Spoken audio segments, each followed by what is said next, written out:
ইয়াওয়ের বমিতে কিয়ানের favourite গাড়ি নোংরা হয়ে যায়, যেটা দেখে কিয়ান প্রচন্ড রেগে যায় এবং গাড়ি থামিয়ে ইয়াওকে একটা বক্সের মধ্যে ফেলে দেয়।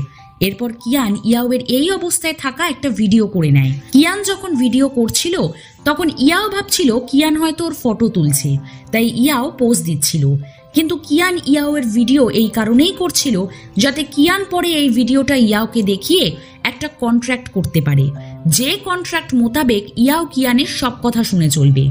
এরপর কিয়ান রাস্তায় একজন ডেলিভারি বয়কে দেখতে পায় আর তাকে বলে, এই বক্সে থাকা মেয়েটিকে আমার বাড়িতে ডেলিভারি করে দাও। তারপর ইয়াওকে বাড়ি আনার পর ইয়াও বক্স থেকে উঠে কিয়ানের গায়ের উপর পড়ে যায় এবং ড্রাঙ্ক অবস্থায় থাকার কারণে কিয়ানের সাথে দুষ্টুমি করতে থাকে, যেটার ফলে কিয়ান ইয়াওয়ের উপর অনেক রেগে যায়। পরের দিন সকালে ইয়াওয়ের ঘুম ভাঙলে কিয়ান ইয়াওকে বলে, তুমি জানো কাল রাতে তুমি কি কি করেছো? আমার ন্যাচারাল বিউটিকে তুমি বলেছো আমি নাকি প্লাস্টিক সার্জারি করেছি। ইয়াও আগের দিন কিয়ানকে কি কি বলেছে আর কি কি ক্ষতি করেছে তার পুরো একটা লিস্ট কিয়ান বানিয়ে রেখেছিল আগে থেকেই। ওই লিস্টের মধ্যে ডেলিভারি চার্জ আর ইয়াওয়ের জন্য কিয়ানের যে সময় নষ্ট হয়েছিল সেগুলোর টাকাও অ্যাড করা ছিল। তো যাই হোক, তারপর কিয়ান বলে, এই সব কিছুর জন্য তোমাকে টাকা দিতে হবে। কিয়ানের মুখে এই কথা শুনে ইয়াও অনেক আপসেট হয়ে যায়, যেটা দেখে কিয়ান তখন ইয়াওকে আগের দিন রাতের ভিডিওটা দেখায়। আসলে ভিডিওটা কিয়ান ইয়াওকে ব্ল্যাকমেল করার জন্যই বানিয়েছিল। এরপর ইয়াওয়ের ভিডিওটা দেখে আরও মন খারাপ হয়ে যায় এবং বলে, আমি আপনাকে এত টাকা কিভাবে দেব? উত্তরে কিয়ান বলে, আমি জানি না তুমি কিভাবে দেবে। এটা শুনে ইয়াও বলে, আমি কি এই টাকাটা ইনস্টলমেন্টে আপনাকে দিতে পারি? তখন কিয়ান বলে, না, আমার টাকাটা এখনই চাই।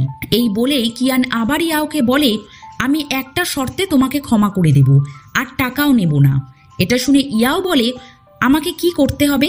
উত্তরে কিয়ান বলে, তুমি এই বাড়িতেই থাকবে আমার পার্সোনাল অ্যাসিস্ট্যান্ট হয়ে। আমি তোমাকে যা অর্ডার করব তোমাকে তাই করতে হবে। কিয়ানের মুখে এই কথা শুনে ইয়াওয়ের কাছে আর কোনো উপায় না থাকার কারণে ইয়াও কিয়ানের কন্ট্রাক্টে রাজি হয়ে যায়। আর ওই কন্ট্রাক্টে প্রায় 248টা রুলস ছিল যেগুলো ইয়াওকে মানতে হবে। নেক্সট সিনে আমরা দেখি কিয়ানের বাড়িতে ইয়াও শিফট হয়ে গেছে আর ইয়াও নিজের সেফটির জন্য আরো অনেক জিনিসপত্র নিজের সাথে নিয়ে এসেছিল, যার মধ্যে সিসিটিভি ক্যামেরাও ছিল, যেগুলো দেখে কিয়ান বলে, তুমি এত কিছু কেন এনেছো? উত্তরে ইয়াও বলে, নিজের সেফটির জন্য। ইয়াও এই জিনিসপত্রগুলো ভয়ে এনেছিল। ইয়াও ভেবেছিল যদি কিয়ানের উপর কেউ অ্যাটাক করে তাহলে ইয়াও এই জিনিসপত্রগুলোর সাহায্যে বেঁচে যাবে। কিন্তু কিয়ান এগুলো দেখে ইয়াওকে ভুল বোঝে আর বলে, দেখো তুমি আমাকে ভুল ভাবছো, আমি তোমার উপর একদমই ইন্টারেস্টেড নই। কিয়ানের মুখে এই কথা শুনে ইয়াও অনেক অবাক হয়ে যায়। এরপর রাতে যখন কিয়ানের একদমই ঘুম আসছিল না তখন কিয়ান ভাবছিল, আজ তো ইয়াও বাড়িতে থেকে নিজের মতো কাজ করছে, তাহলে ওর ঘুম আসছে না কেন? এই ভেবেই কিয়ান ইয়াওকে রান্না করতে বলে, কিন্তু ইয়াও রান্না না করে উল্টো খাবার অর্ডার দিয়ে দেয়। তখন কিয়ান অর্ডার করা খাবার দেখে অনেক রেগে যায় আর বলে, এই সব কিছু প্যাক করো আর আমার জন্য নিজে রান্না করো। কিয়ানের মুখে এই কথা শুনে ইয়াও আবার কিয়ানের জন্য রান্না করতে চলে যায়, কিন্তু এইবার ইয়াও গুনগুন করে গান করে না, তাই কিয়ানের ঘুমও আসে না, যেটার কারণে কিয়ান ইয়াওয়ের কাছে চলে যায় এবং দেখতে পায় ইয়াওয়ের রান্না করা হয়ে গেছে। তখন কিয়ান ইয়াওকে বলে, আমি এটা খাবো না, তুমি আগের দিন যা যা রান্না করেছিলে সেগুলো রান্না করো। এটা শুনে ইয়াওয়ের কিয়ানের উপর অনেক রাগ উঠে যায় এবং ইয়াও ভাবতে থাকে, আমাকে দিয়ে এত কাজ করাচ্ছে আর নিজে আনন্দে ঘুমাচ্ছে।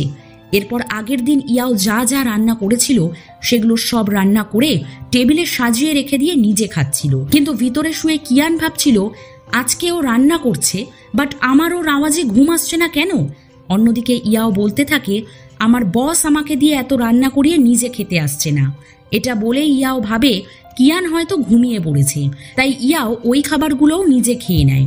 কিন্তু এত খাবার একসাথে খাওয়ার কারণে ইয়াওয়ের পেট খারাপ হয়ে যায়, যার ফলে পরের দিন অফিসে ইয়াও বারবার ওয়াশরুম যেতে থাকে, যেটা কিয়ান নোটিস করে। তখন জুন কিয়ানকে বলে, তুমি ইয়াওকে বেশি ডিস্টার্ব করবে না, ও আমার ক্রাশের বোন হয়, আমাকে ইয়াওয়ের সাহায্যে চ্যাংসির কাছাকাছি যেতে হবে, আমি আবার আমার ক্রাশকে নিজের করে পাওয়ার একটা সুযোগ পেয়েছি। এই বলে জুন ইয়াওয়ের কাছে গিয়ে ইয়াওকে বলে, তোমাকে যদি কিয়ান ডিস্টার্ব করে তাহলে তুমি আমাকে বলে দিও। জুনের মুখে এই কথা শুনে ইয়াও অনেক খুশি হয়ে যায়। এরপরেই দৃশ্য পরিবর্তন হয় এবং আমরা দেখতে পাই সন্ধেবেলা ছুটির সময় ইয়াও দেখে কিয়ানকে দুজন লোক নিজেদের সাথে নিয়ে যাওয়ার চেষ্টা করছে।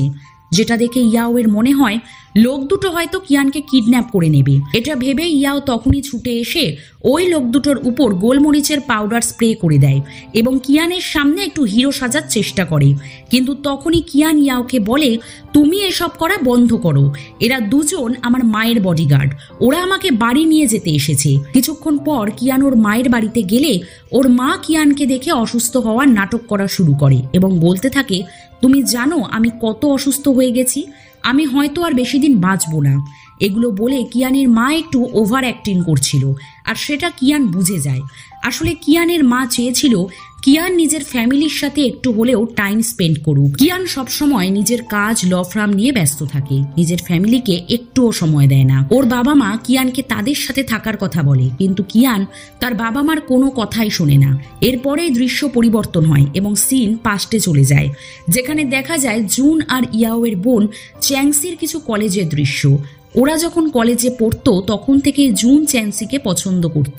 একদিন চ্যাংসি যখন জগিং করছিল তখন ওর পেছন পেছন জুনও ছুটছিল, কিন্তু জুন ডিহাইড্রেশনের কারণে ওখানে অজ্ঞান হয়ে পড়ে গিয়েছিল। সেই সময় চ্যাংসি জুনকে হসপিটালেও নিয়ে গিয়েছিল, আর যেহেতু জুনের সুগার ফল করেছিল তাই চ্যাংসি জুনকে একটা ক্যাডবেরিও দিয়েছিল, যেটা দেখে জুন তো চ্যাংসির উপর আরো ইমপ্রেস হয়ে গিয়েছিল। তারপর সিন প্রেজেন্টে শিফট হলে আমরা দেখতে পাই জুন চ্যাংসিকে ডিনারের জন্য ইনভাইট করে, অপরদিকে চ্যাংসিও জুনের ইনভাইট অ্যাকসেপ্ট করে নেয়। এরপর জুন যখন চ্যাংসির সাথে ডিনারে যাওয়ার জন্য রেডি হচ্ছিল এবং নিজের জন্য ড্রেস সিলেক্ট করছিল, তখনই সেখানে কিয়ান চলে আসে আর জুনকে বলে, আমার একটা ফ্রেন্ড একটা মেয়ের সাথে রুম শেয়ার করে থাকে। প্রথমে আমার ফ্রেন্ড মেয়েটিকে কোনো একটা কারণে ঘর থেকে বের করে দেয়, কিন্তু তারপর আবার নিজের দরকারের জন্য মেয়েটিকে ওর বাড়িতে থাকতে দেয়।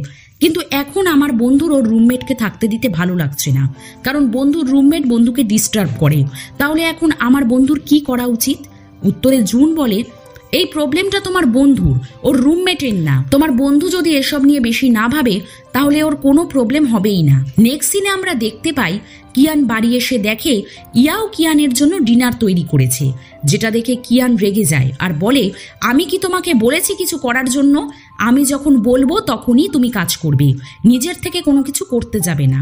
তুমি যদি বেশি চালাকি করার চেষ্টা করো তাহলে আমি তোমাকে বাড়ি থেকে বের করে দেব। অন্যদিকে জুন যখন চ্যাংসির সাথে দেখা করতে একটা মার্কেটে যায় তখনই কারো ধাক্কা লেগে জুনের হাত থেকে ওর ফোনটা নিচে পড়ে যায়। ঠিক তখনই একটি মেয়ে জুনকে ওর ফোনটা তুলে দেয়, আর এই মেয়েটি হলো জুনের ক্রাশ চ্যাংসি। এরপর জুন চ্যাংসির সাথে বসে ড্রিঙ্ক করে এবং চ্যাংসিকে চকোলেট দেয়, আর দুজন কথা বলতে বলতে ড্রিঙ্ক করতে থাকে। এক পর্যায়ে জুনের অতিরিক্ত নেশা লেগে যায়, তাই চ্যাংসি জুনকে বাড়িতে ছাড়তে আসে। তখন ড্রাঙ্ক অবস্থায় জুন চ্যাংসিকে নিজের মনের কথা বলে দেয়। জুন বলে, আমি তোমাকে খুব ভালোবাসি, সেদিন যদি আমার শরীর খারাপ না হতো তাহলে আমি সেই দিনকেই তোমাকে প্রপোজ করতাম।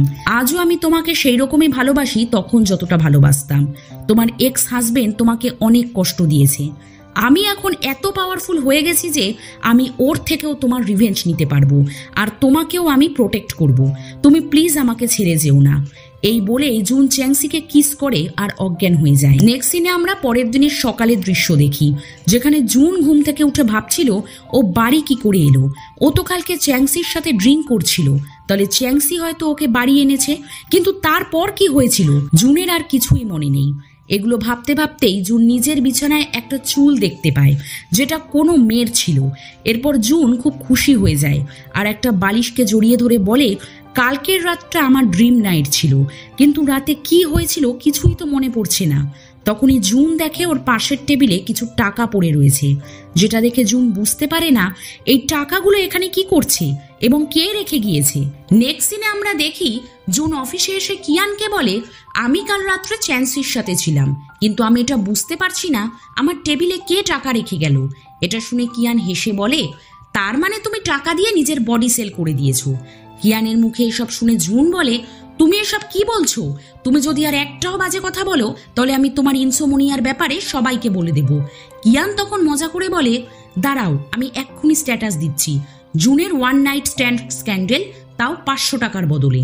ওরা দুজন যখন একে অপরের থেকে ফোন কাড়াকাড়ি করছিল তখন দূর থেকে ওদের খুনসুটি ইয়াও নোটিস করে এবং খুশি হয়ে যায় আর ভাবে কিয়ানের মতো বদমেজাজি মানুষও এরকম খুনসুটি করতে পারে, সেটা তো ভাবাই যায় না। এরপরের সিনে আমরা দেখি কিয়ান ওয়াশরুমে বসে আছে। কিয়ান পুরো 40 মিনিটের মতো ওয়াশরুমে বসেছিল, আর বাইরে দাঁড়িয়ে ইয়াও কিয়ানের অর্ডারের জন্য অপেক্ষা করছিল এবং ভাবছিল ও প্রায় আধ ঘন্টা ধরে ওয়াশরুমের মধ্যে রয়েছে, ওর নিশ্চয়ই কোনো প্রবলেম আছে। অন্যদিকে কিয়ান ওয়াশরুমে বসেছিল কারণ জুন ওকে বলেছিল, তুমি যদি ওয়াশরুমে বেশিক্ষণ বসে থাকো তাহলে তোমার নিশ্চয়ই ঘুম চলে আসবে, তুমি এটা ট্রাই করে দেখো। কিন্তু কিছুক্ষণ পরে কিয়ান বুঝতে পারে জুন মজা করার জন্য ওকে এসব বলেছিল।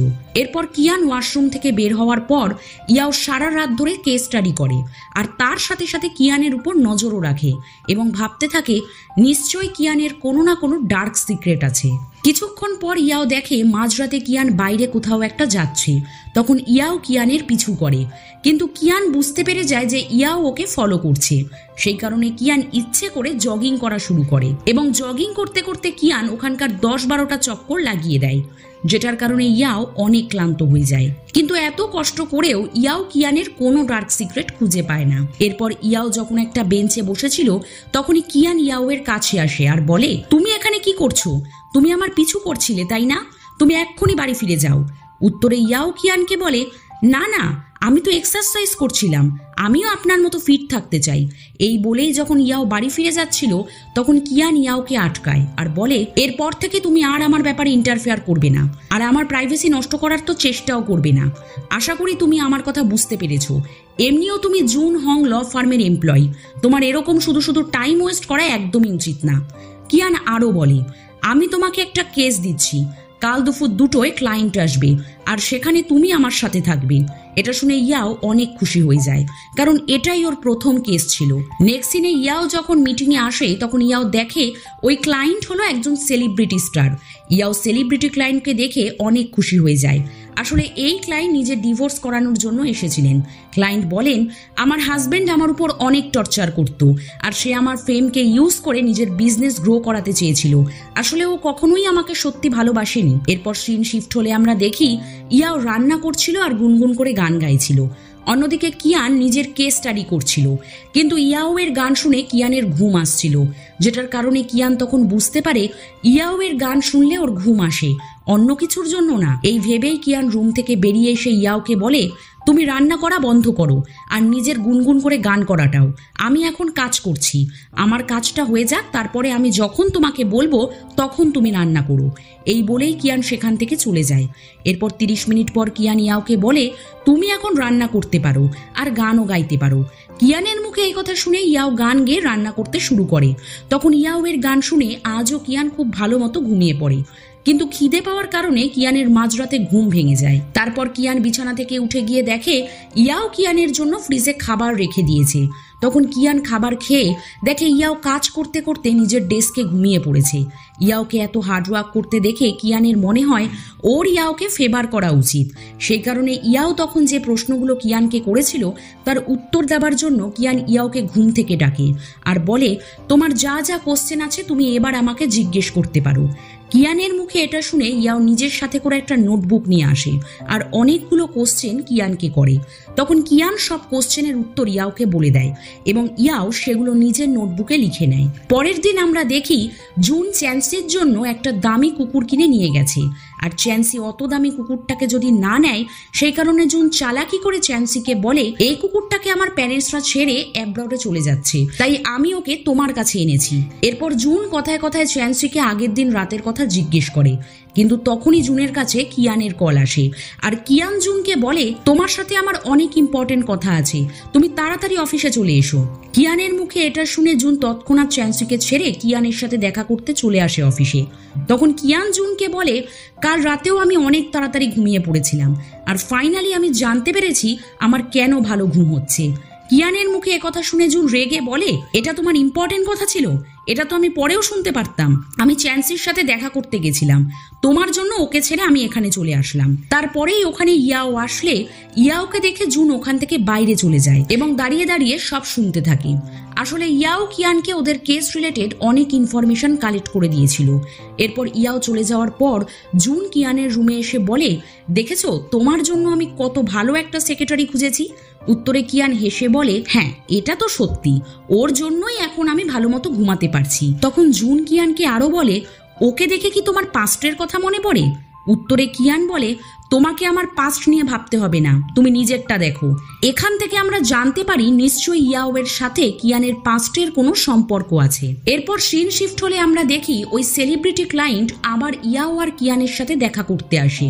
তখন কিয়ান ওনাকে পরামর্শ দেয় 6 মাস পরে ডিভোর্স ফাইল করার জন্য। তারপর ইয়াও যখন একা ছিল তখন ওই সেলিব্রিটি ইয়াওয়ের সাথে নিজের পার্সোনাল কিছু কথা শেয়ার করে।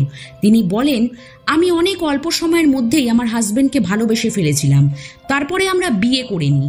আমি ওকে বিয়ে করার পর নিজের কাজ ছেড়ে দিয়েছিলাম, নিজের কেরিয়ারের কথা তো প্রায় ভাবিইনি।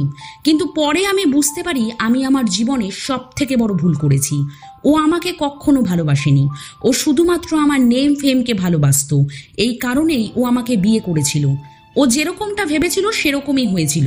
আমাকে বিয়ে করার পর আমি যে কোম্পানিগুলোর সাথে কোলাবোরেশন করেছিলাম সেই সব কোম্পানিগুলো ওর কোম্পানিতে ইনভেস্ট করা শুরু করে দেয়, আর তার ফলে ওর কোম্পানি গ্রো করা শুরু করে। আমার হাজবেন্ড সত্যিই খুব খারাপ একজন মানুষ। সেলিব্রিটির কথা শুনে ইয়াওয়ের মনে পড়ে ওর বোনের হাজবেন্ডের কথা। আসলে ওর বোনের হাজবেন্ড ওর বোনের সাথে চিট করেছিল।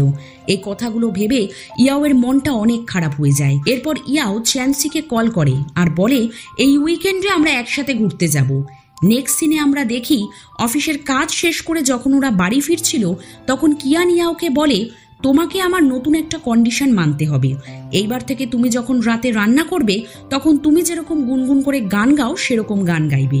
এটা শুনে ইয়াও অনেক অবাক হয়ে যায় আর বলে, এটা কি আবার কোনো কন্ডিশন নাকি? এরপর ইয়াও হেসে আবার বলে, আপনার আমার গান এত ভালো লেগেছে? উত্তরে কিয়ান বলে, আমি যেটা বলেছি তুমি সেটাই করবে, বুঝেছো? এরপরেই সিন শিফট হলে আমরা দেখতে পাই কিয়ান আর ইয়াওকে একসাথে ডিনার করতে, যেখানে ইয়াও কিয়ানকে বলে, আমি কি আপনার সাথে এই কেসের ব্যাপারে কিছু কথা এখন ডিসকাস করতে পারি? আমার এই কেসটা নিয়ে কিছু প্রশ্ন আছে। ইয়াওয়ের মুখে এই কথা শুনে কিয়ান তখন বুঝতে পারে এই কেসটা নিয়ে ইয়াও একটু বেশিই ভাবছে এবং ইয়াও এই কেসের ক্লায়েন্ট অ্যাক্ট্রেস বের সাথে অনেকটা ইমোশনালি কানেক্ট হয়ে গেছে, এই জন্য ইয়াও এত কোশ্চেন করছে। এই ভেবেই কিয়ান ইয়াওকে বলে, তুমি এই কেসটাকে প্রফেশনালি ভাবে হ্যান্ডেল করছো না, ইমোশনাল হয়ে পড়ছো। আমাদের ক্লায়েন্টরা ইনোসেন্ট নাকি ওরাই আসলে অপরাধী সেটা নিয়ে আমাদের ভাবলে চলবে না। তোমার লাইফে তুমি আরো অনেক কেস পাবে।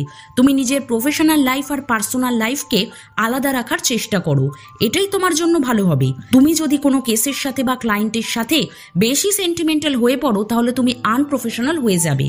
কিয়ান ইয়াওকে খুব রুডভাবে এই কথাগুলো বলছিল, যার কারণে কথাগুলো শুনে ইয়াওয়ের মুড খারাপ ও আপসেট হয়ে যায়। তখন ইয়াও চুপচাপ ওখান থেকে উঠে চলে যায়।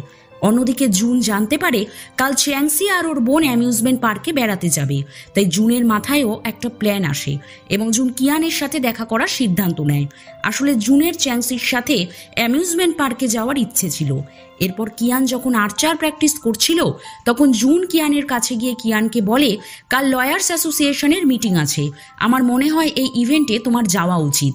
উত্তরে কিয়ান বলে, তুমি খুব ভালো করেই জানো আমি এসব ইভেন্ট অ্যাটেন্ড করি না, এসব জায়গায় যাওয়া আমার একদমই পছন্দ না। এটা শুনে জুন কিয়ানকে পাঠানোর জন্য ট্রিক খাটিয়ে বলে, লয়ার্স অ্যাসোসিয়েশনের প্রেসিডেন্ট জ্যাং বলছিল আমাদের ল ফার্ম থেকে কাউকে তো আসতেই হবে, কারণ ওখানের ইভেন্টের জন্য ভবিষ্যতে আমরা অনেক ভালো সুযোগ পাবো। জুন আরও বলে, তুমি যখন যাবে না তাহলে ইয়াওকে ওখানে পাঠিয়ে দাও। উত্তরে কিয়ান বলে, না, তুমি যখন এতবার বলছো তখন আমি যাব। আসলে কিয়ানের যাওয়ার কারণ হলো কিয়ান খুব ভালোভাবেই জানতো ইয়াও অনেক সহজ সরল একটা মেয়ে, ও প্রেসিডেন্টের সামনে বেশিক্ষণ টিকতে পারবে না, উনি ওকে শোপিসের মতো ইউজ করবে। এরপর জুন কিয়ানকে বলে, তুমি কিন্তু একা যেতে পারবে না, তোমার সাথে কোনো ফিমেল লয়ারকে যেতে হবে, তুমি তাহলে ইয়াওকে নিজের সাথে করে নিয়ে যেও। নেক্সট দিনে আমরা দেখি ইয়াও একটা ফুলের বুকে নিয়ে বাড়ি আসে।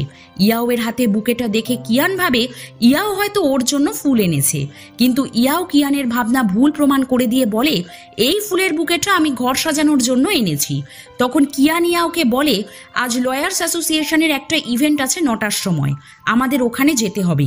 কিয়ানের মুখে এই কথা শুনে ইয়াওয়ের মনে পড়ে যায় আজ ওর বোন চ্যাংসির সাথে ওর ঘুরতে যাওয়ার কথা, কিন্তু পরক্ষণে ইয়াও ভাবে ইভেন্টে যাওয়ার মতো এত ভালো সুযোগ ওর জীবনে বারবার আসবে না।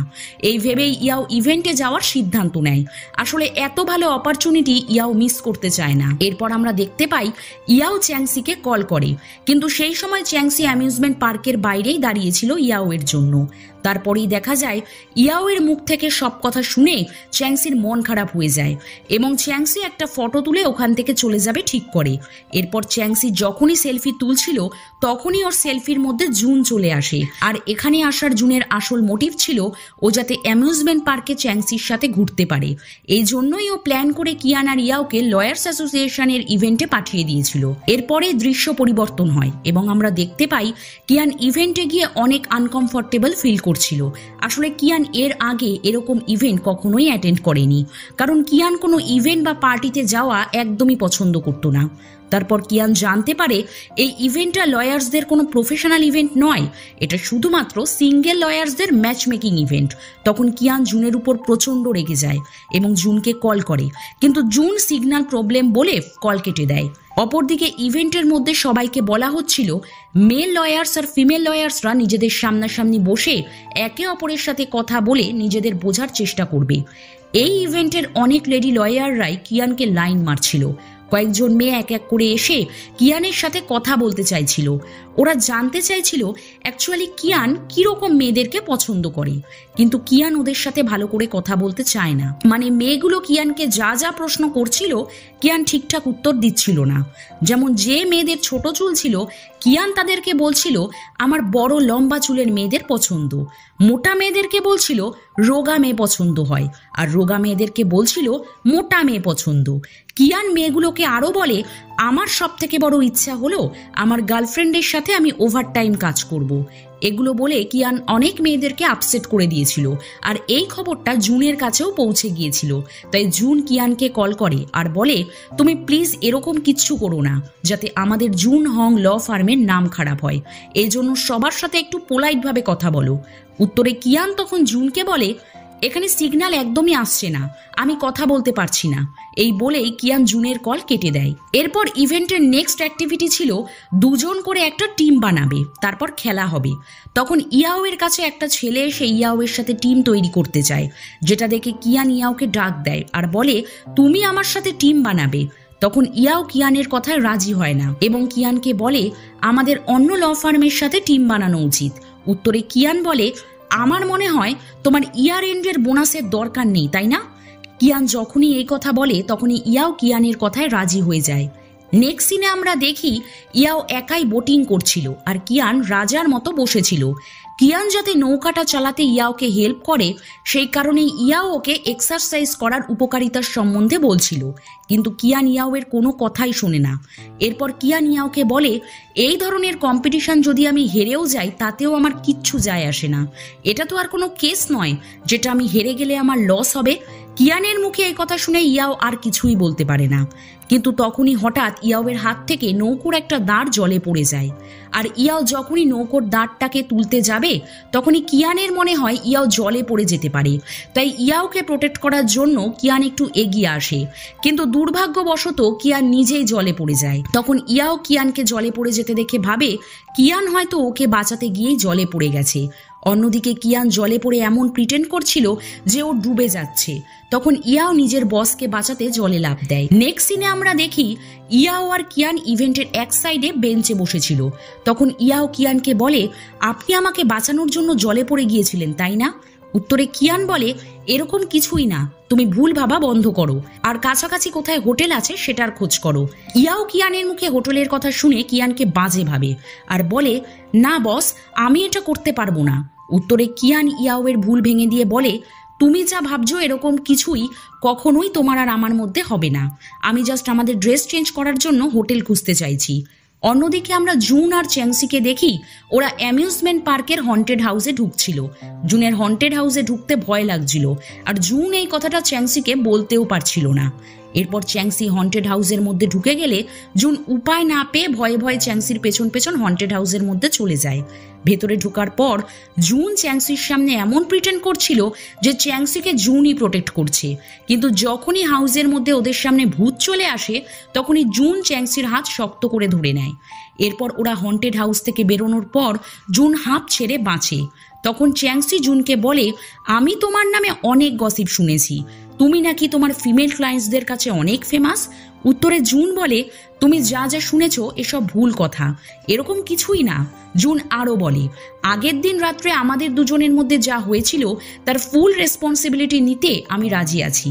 ওই রাতে কি কি হয়েছিল সেগুলো নিয়ে যখনই ওরা ওদের মধ্যে ডিসকাস করতে যাবে তখনই কিয়ান জুনকে কল করে আর বলে, একটা মেল আর একটা ফিমেল স্যুট কিনে নিয়ে আসো। কিয়ান যখনই ফোনে এই কথা বলে তখনই জুনের পাশে থাকা চ্যাংসি এই সব কথা শুনে ফেলে। আর তারপর যখনই চ্যাংসি দেখে জুন মেয়েদের জামা কাপড় কিনতে যাচ্ছে তখন চ্যাংসি জুনের ব্যাপারে অনেক কিছু ভাবতে থাকে। অন্যদিকে জুন কিয়ানের কথা শুনে অনেক চমকে যায় আর ভাবতে থাকে, কিয়ান এমন কি করেছে যে ওর ছেলে মেয়েদের জামা কাপড়ের দরকার পড়ল। এই ভেবেই জুন চ্যাংসিকে সরি বলে এবং যাওয়ার আগে চ্যাংসিকে আরও বলে, আমি তোমাকে এই ব্যাপারে পরে সব বলবো, কিন্তু প্লিজ তুমি আমাকে ভুল বুঝবে না। এই বলে জুন সেখান থেকে চলে যায়। এরপর নেক্সট সিনে আমরা দেখি ইয়াও যখন হোটেলের ওয়াশরুমে ফ্রেশ হচ্ছিল তখনই ওখানে জুন আসে এবং জুনকে দেখে কিয়ান ইয়াওকে ওয়াশরুমে বন্ধ করে দিয়ে বলে, আমি এই ডেলিভারিটা রিসিভ করব। এরপর কিয়ান দরজা খুললেই জুন ঘরে ঢুকে আর কিয়ানের উপর চিল্লায় এবং বলে, তুমি ইনোসেন্ট ইয়াওয়ের সাথে কি করেছো? জুন যখনই এই কথা বলে তখনই ইয়াও ওয়াশরুম থেকে বেরিয়ে আসে। তখন কিয়ান জুনকে উত্তরে বলে, আমার টেস্ট এতটাও খারাপ না। কিয়ানের মুখে এই কথা শুনে ইয়াও ইনসাল্ট ফিল করে এবং বলে, এই লো স্ট্যান্ডার্ড মেয়েটাই আপনাকে কিছুক্ষণ আগে বাঁচিয়েছে। ইয়াও যখনই এই কথা বলে তখনই কিয়ান রেগে গিয়ে ইয়াওয়ের সাথে ঝগড়া করতে শুরু করে।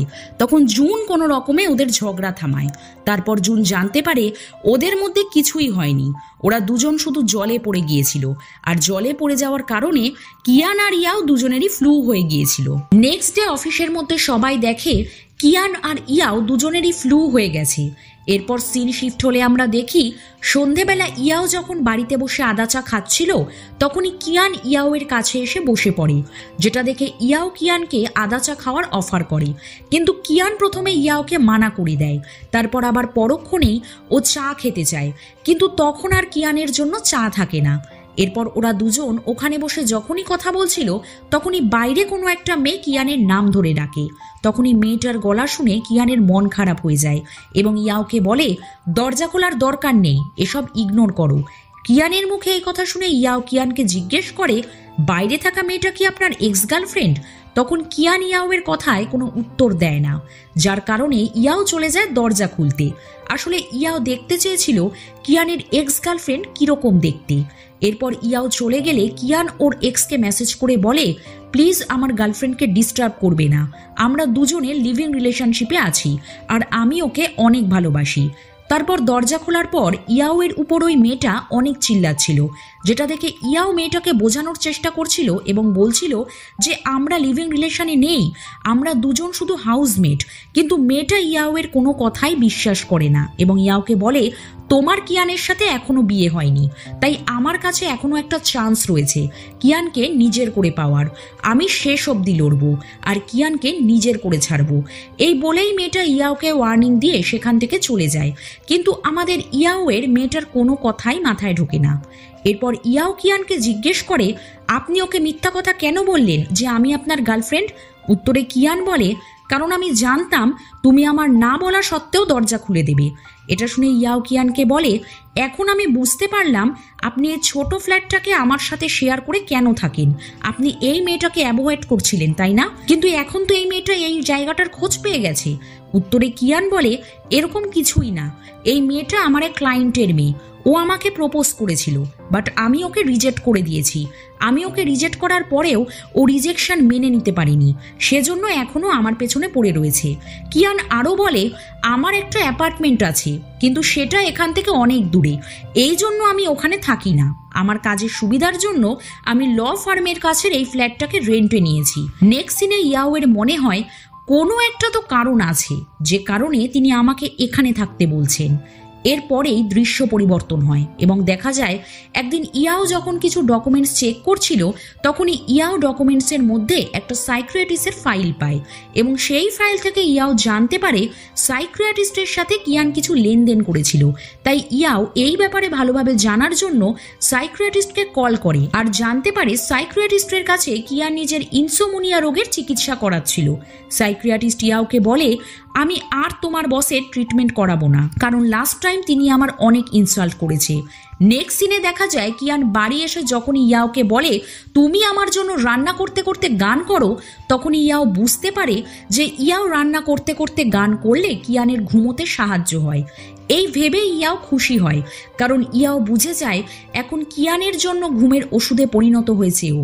এরপর ইয়াও এই ব্যাপারে পুরোপুরি কনফার্ম হয়ে যায় তখন যখন ও রান্না করে এসে দেখে কিয়ান নিজের রুমে ঘুমিয়ে পড়েছে। নেক্সট মর্নিং কিয়ান ঘুম থেকে উঠে একটু রেগেছিল কোনো কারণ নিয়ে, কিন্তু ইয়াও অনেক চিল মুডে ছিল, কারণ ফাইনালি ও নিজের বসের ডার্ক সিক্রেট জানতে পেরেছে, যেটা অনেক দিন ধরে জানার চেষ্টা করছিল।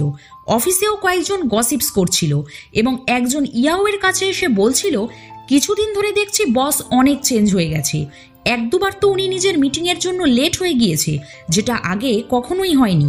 অফিসে উনি কখনো ঘুমাননি। এইসব কথা শুনে ইয়াও শুধু মৃদু হাসে।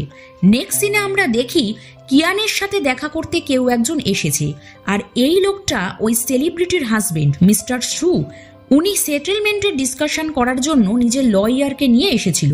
এখানে মিস্টার সু বলছিল, আমি ওকে পুরো এলিমেনি দিতে রাজি আছি, কিন্তু আমি চাই না এই খবরটা নিউজে আসুক আর ওর ইমেজ নষ্ট হোক।